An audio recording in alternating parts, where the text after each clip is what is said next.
శ్రీ సరస్వత్యై నమః, శ్రీ గురుభ్యో నమః. భక్తులరా, వ్యాసప్రోక్త భాగవత మహాపురాణం యథాతథంగా చెప్పుకున్నాం. ఇందులో భాగంగా నిన్నటి వరకు మనం 8 స్కందాలు పూర్తి చేసి 9వ స్కందాన్ని 56 భాగాలుగా చెప్పుకున్నాం. ఈ రోజున 57వ భాగం చెప్పుకునే ముందు వ్యాస భగవాన్ని ప్రార్థన చేసుకుందాం. వ్యాసాయ విష్ణు రూపాయ వ్యాస రూపాయ విష్ణవే నమో వై బ్రహ్మణి దేవాశిష్టాయ నమో నమః. ఆంజనేయం మహావీరం బ్రహ్మ విష్ణు శివాత్మకం తరుణార్క ప్రభం శాంతం ఆంజనేయం నమామ్యహం. సదా నింబవృక్షస్య మూలాధివాసాత్ సుధాశ్రావిణిం తిక్తమప్యప్రియంతం తరుం కల్పవృక్షాదికం సాధయంతం నమామీశ్వరం సద్గురుం సాయినాథం సమర్థద్గురు సాయినాథ్ మహారాజ్ కీ జయ. అతృప్తో స్మృజ్య కామానాం బ్రహ్మన్ దుహితిరిస్మతే వ్యచ్చస్యతాం యథా కామం వయసాయోభిదాస్యతి. బ్రాహ్మణోత్తమ, నీ కుమార్తె అయిన దేవయానితో నేను పూర్తి సుఖభోగాలు అనుభవించిన వాడిని కాదు అనగానే శుక్రాచార్యుడు అతనితో అన్నాడు. నిన్న చెప్పుకున్నాం కదా, శాపం ఇచ్చాడు శుక్రాచార్యుడు, ముసలివాడి అయిపోమని. యయాతి,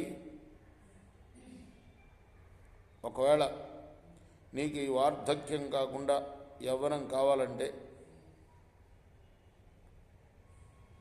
ఎవరైనా నీకు ఆ యవ్వనాన్ని ఇస్తే నువ్వు సుఖించవచ్చు అని శాపావసానం చెప్పాడనమాట.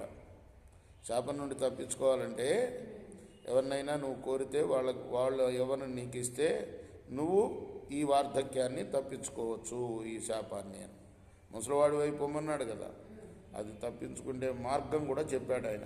ఇది లబ్ధ వ్యవస్థాన పుత్రం జ్యేష్ఠమను మమోచత యదో తాత ప్రతిచ్ఛేమాం జనాన్ దేహి నిజం వయ మాతామహ కృతాం వత్స నతృప్తో విశేష్వ వయసా భవదీయేనారంశే కతిపయా సమా.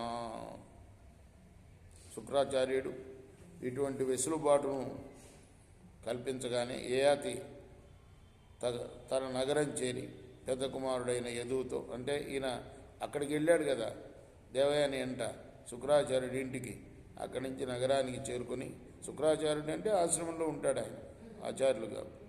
ఆయన మీ మాతామహుని వల్ల ప్రాప్తించిన, మాతామహుడు అంటే తల్లి యొక్క తండ్రి, పెద్ద కుమారుడు యదువుతో అంటున్నాడు అనమాట, నా ముసలితనాన్ని నువ్వు తీసుకోవయ్యా, నీ యవ్వనాన్ని నాకు ఇవ్వు, నేను ఇంకా విశేషకాలు ఎందు తృప్తి చెందలేదు, నీ నుండి తీసుకున్న యవ్వనంతో కొంతకాలం భోగాల్ని అనుభవిస్తాను అన్నాడు.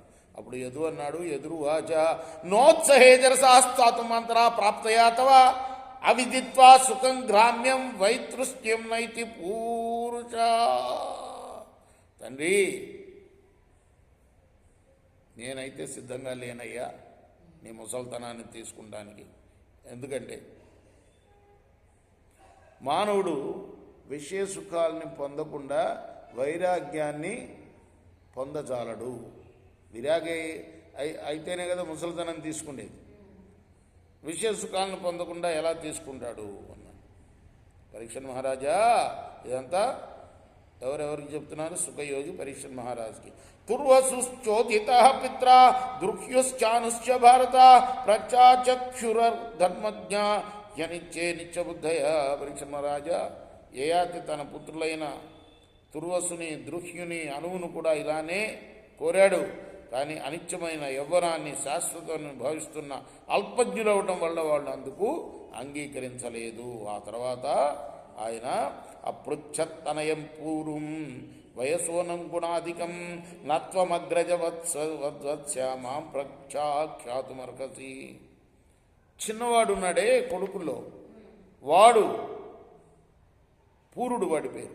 వాడిని పిలిచి ఇదే అడిగాడు, నాయన నీ అన్నల్లాగా నువ్వు కూడా నా కోరికను తిరస్కరిస్తావా అన్నాడు.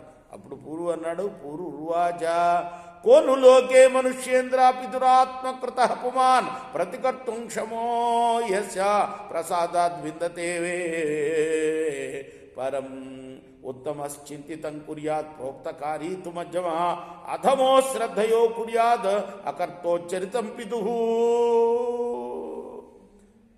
అయ్యా నా శరీరం నీ నుండి వచ్చిందే కదా, పైగా తండ్రి అనుగ్రహంగా ఉంటే కొడుక్కి తప్పనిసరిగా పరమపదం ప్రాప్తిస్తుంది. అటువంటి స్థితిలో ఈ లోకంలో తండ్రి చేసిన మేలుకు ప్రత్యుపకారం చేయని పుత్రుడు ఎవడుంటాడు? తండ్రి యొక్క మనస్సెరిగి ప్రవర్తించేవాడే ఉత్తమమైన వాడు. అలానే మరి మధ్యముడు ఎవరంటే ఉత్తమమైన వాడు ఎవరు? తండ్రి మనస్సులో ఉన్నది ఎరిగి ప్రవర్తించేవాడు. ఇక మధ్యముడు ఎవరయ్యా అంటే తండ్రి ఆజ్ఞ చేసిన తర్వాత త్రికరణ శుద్ధిగా దాన్ని శిరసా వహించేవాడు మధ్యముడు. అసలు ఆయన మనసు ఎరిగి మనసులో ఉన్నది తీసుకుని, ఎవరు మనకు భీష్ముడు, అట్లా ఆయన అడగడు భీష్ముడిని. భీష్ముడు రాజు కాకూడదు అని సత్యవతి తండ్రి చెప్తాడు కదా భీష్మోపాఖ్యానంలో, భారతంలో.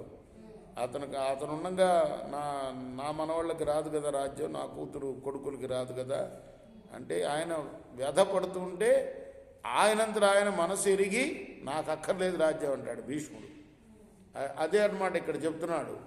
మనసు ఎరిగి ప్రవర్తించేవాడు ఉత్తముడైతే, తండ్రి ఆజ్ఞాపిస్తే ప్రవర్తించేవాడు మధ్యముడైతే, తండ్రి ఆదేశాన్ని విధిలేని స్థితిలో అశ్రద్ధతో ఆచరించేవాడు అధముడు.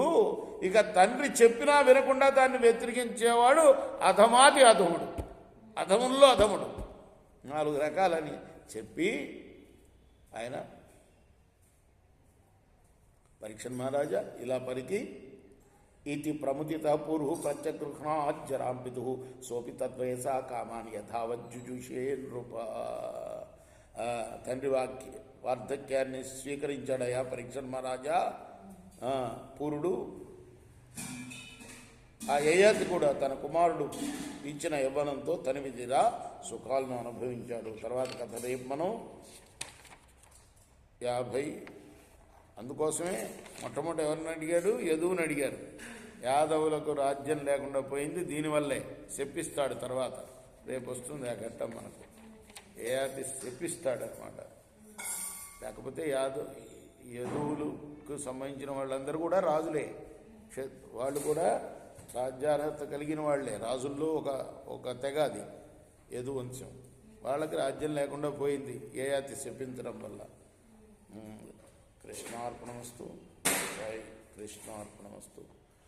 చేకోరా హారతి దిగో సద్గురునాథ దేవా సాయినాథ. పాంచభౌతిక తత్వమూలనే హారతులిత్తుమురా. నిర్గుణం మగు స్థితే వీడి ఎట్లి ఆకారం పొందితయో సాయిరాం. సర్వము నిండిన నీవే ఇంకను ఇంటివి తల్లి వలే.